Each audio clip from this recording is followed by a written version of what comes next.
Hey guys, it's Jess and welcome to my channel, A Card Day's Work. Today I'm going to be sharing a card featuring some ink blending and some super cute Simon Hurley Create products. I hope that you guys love it. If you do, be sure to give this video a big thumbs up and subscribe to my channel if you haven't already so that you never miss a video when I post. This is the card that we're going to be making today and I hope you guys love it. Let's get started. To get things started, we're going to go ahead and do some ink blending with Simon Hurley's dye inks. The first color I'm using here is Prom Queen. This is a really pretty hot pink sort of color, and it's the newest one in his releases so far. It just came out this month, April of 2020, so I'm really excited to be able to use that here for you guys. Then we're going to switch into one of the original colors, which is called Rosy Cheeks. I'm just trying to get a pretty gradient of color here. Now you're noticing probably my face on the screen, and this is sped up to warp speed, so I probably look a little silly, but I did record this ink blending and stenciling during a live stream on my YouTube channel, so that's why there's a photo, like a video image of me here on the screen. That will go away for the rest of the video that I just filmed off the live stream, but if you're ever interested in joining me for a live stream, I do stream on Mondays around like maybe 6 to 7 p.m. Eastern time. It kind of varies depending on what my kids have going on, but yeah, so that was during a live stream, but all I'm doing is blending the ink on with the mini ink blending tool, starting with my darkest color, working down towards the lightest color, which was Piggyback, and then I put a stencil right over top.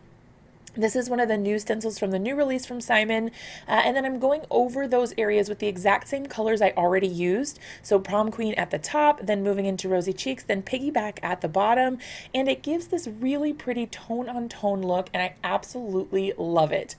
What I'm doing here is taking some Distress Spray Stain from Tim Holtz and Ranger. This has a really pretty kind of shimmery look to it, and all I do is take off the lid and tap the little straw or tube part over my project, and it gives these perfect splatters. I absolutely love it. It's so easy to do.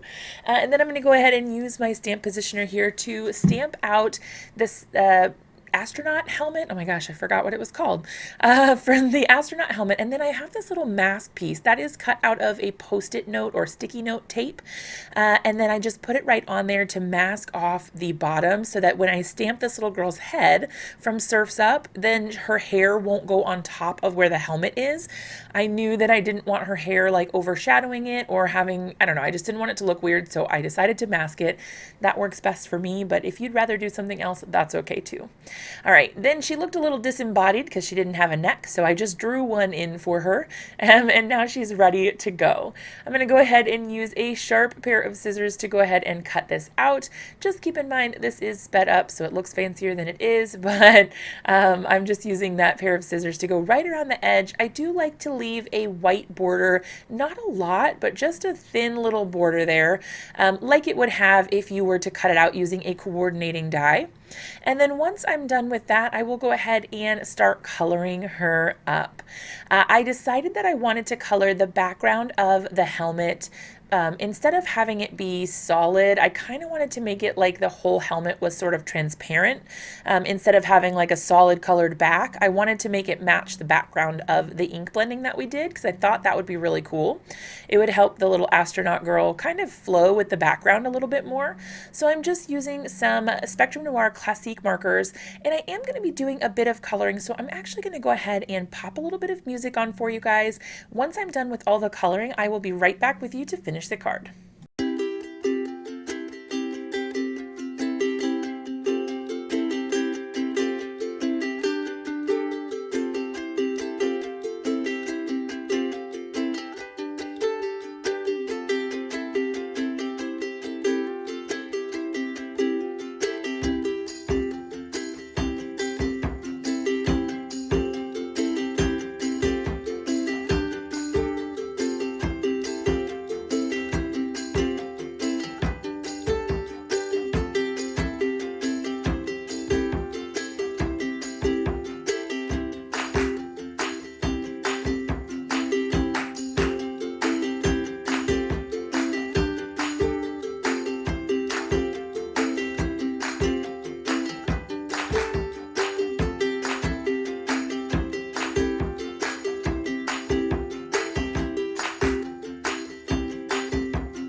All right, so we are done with our coloring and it's time to go ahead and finish the rest of the card. I got out my Mini Misty again and I pulled out the rest of the Space Training stamp set.